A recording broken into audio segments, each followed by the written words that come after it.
Salut à tous, c'est Stéphane Acassin, bienvenue sur Eco-Positif. Je suis ravi de te retrouver pour cet épisode qui, je l'espère, va vraiment t'apporter un coup de boost et des outils concrets pour avancer dans ta vie. Si tu es nouveau ici, Eco-Positif est un podcast dédié au développement personnel, à l'amélioration de soi et à l'inspiration. Et si tu fais déjà partie des fidèles, merci infiniment pour ton soutien, car tes messages et tes retours sont un moteur pour moi.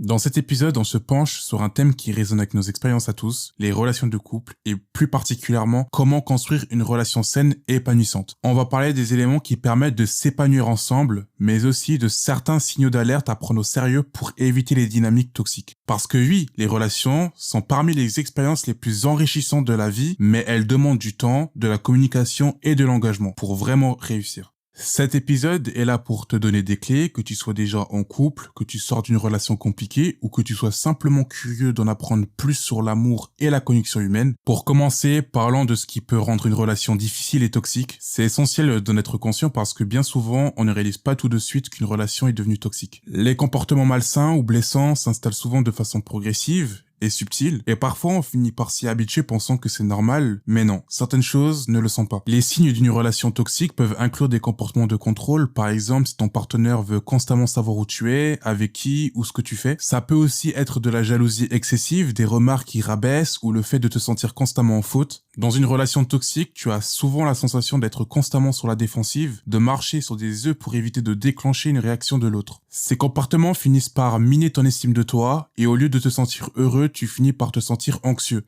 coupable ou épuisé. Prendre conscience de ces signes est la première étape pour protéger ton bien-être émotionnel. Maintenant qu'on sait repérer ce qui est toxique, on peut se concentrer sur les éléments qui rendent une relation vraiment épanouissante et positive. Dans une relation saine, la communication est le pilier fondamental.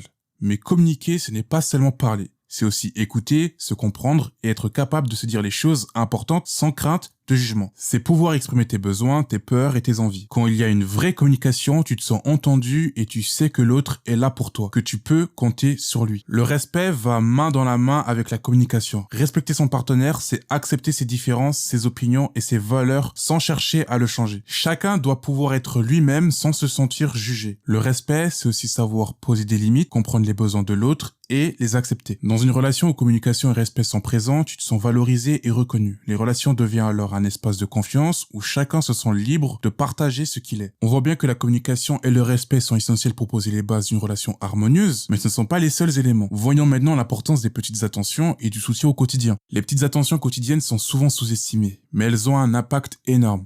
On parle souvent de grandes preuves d'amour, mais en réalité, ce sont les petites attentions du quotidien qui montrent vraiment l'attachement et l'engagement. Cela peut être un message pour prendre des nouvelles, préparer quelque chose que l'autre aime, ou encore simplement être attentif et présent. Ces petites attentions sont des rappels discrets mais puissants, qui disent « je tiens à toi » ou « tu es important pour moi ». En plus de cela, encourager l'autre dans ses projets, même les plus petits, est un moyen de lui montrer que tu crois en lui et que tu le soutiens. Cette attitude renforce la confiance mutuelle et aide chacun à se sentir valorisé. Quand tu prends le temps de t'encourager, de te soutenir, la relation devient un espace où chacun se sent libre de s'épanouir. On a besoin de savoir que l'autre est là pour nous, qu'il nous encourage et qu'il célèbre nos réussites, même les petites. Les petites attentions créent de la proximité, mais pour que cette relation s'épanouisse vraiment, il faut aussi savoir grandir ensemble. Parfois, cela signifie évoluer individuellement pour avancer à deux. Une relation saine, c'est une relation où chacun a la liberté et l'espace de grandir. Avec le temps, on change, nos envies, nos rêves et nos projets évoluent. Dans une relation épanouissante, tu n'as pas peur de ces changements, au contraire, tu les accueilles car ils permettent de redécouvrir ton partenaire sous un nouveau jour. Dans une relation où on grandit ensemble, on est curieux de ce que l'autre devient.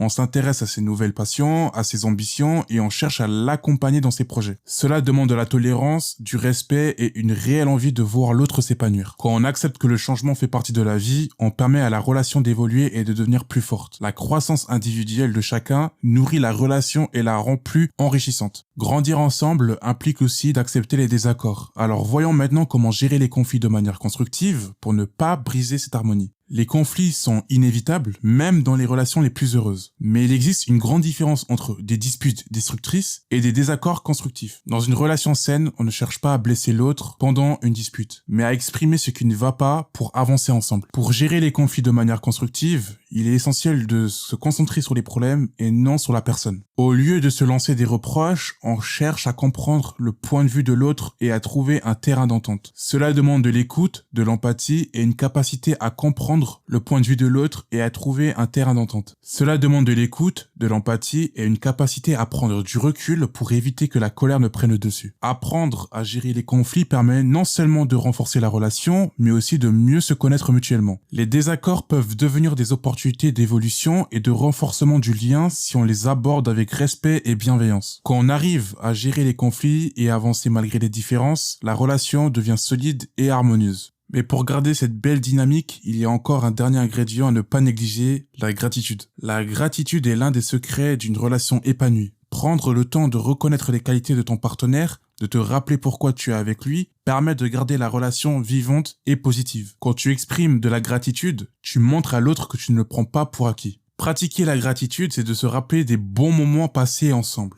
et apprécier les petits gestes du quotidien. Même dans les jours ordinaires, il y a toujours quelque chose à apprécier, un sourire, une attention, un moment de rire partagé. Prendre conscience de ces instants, c'est renforcer la connexion. La gratitude nous aide à traverser les moments plus difficiles en nous rappelant pourquoi on tient cette personne. En exprimant de la reconnaissance et en montrant notre attachement, on crée un cercle vertueux qui nourrit l'amour et l'engagement au fil du temps. On vient de voir tous les éléments qui peuvent nous aider à bâtir une relation épanouissante et chaque étape compte pour créer un lien durable. Pour conclure, voici un petit récapitulatif pour t'aider à appliquer ces conseils au quotidien. Pour résumer, construire une relation saine, c'est avant tout être capable de repérer les comportements toxiques, d'établir une communication sincère et de poser les bases d'un respect mutuel. Les petites attentions du quotidien et l'encouragement sont le ciment de cette relation. Tandis que de grandir ensemble et de savoir gérer les conflits assure une évolution harmonieuse. Enfin, pratiquer la gratitude permet de renforcer ce lien en appréciant chaque moment partagé. Les relations demandent du temps, de l'attention et de la patience, mais elles valent chaque effort. J'espère que cet épisode t'a inspiré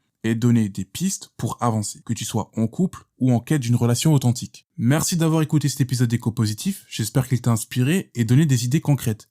Si cet épisode t'a plu, n'hésite pas à t'abonner sur Instagram ou Facebook pour ne rien manquer et pour m'aider à faire grandir la communauté d'Éco-Positif. Si tu as 2 petites minutes, ce serait top de laisser 5 étoiles sur ta plateforme d'écoute ou un like sur YouTube. Ça m'aide énormément à faire connaître le podcast et surtout, laisse un petit commentaire pour me dire ce que tu en as pensé. Ça m'aide à m'améliorer épisode après épisode. Merci d'avoir écouté jusqu'au bout. On se retrouve la semaine prochaine pour un prochain épisode. En attendant, prends soin de toi, crois en toi et n'oublie pas, chaque pas compte. À très vite.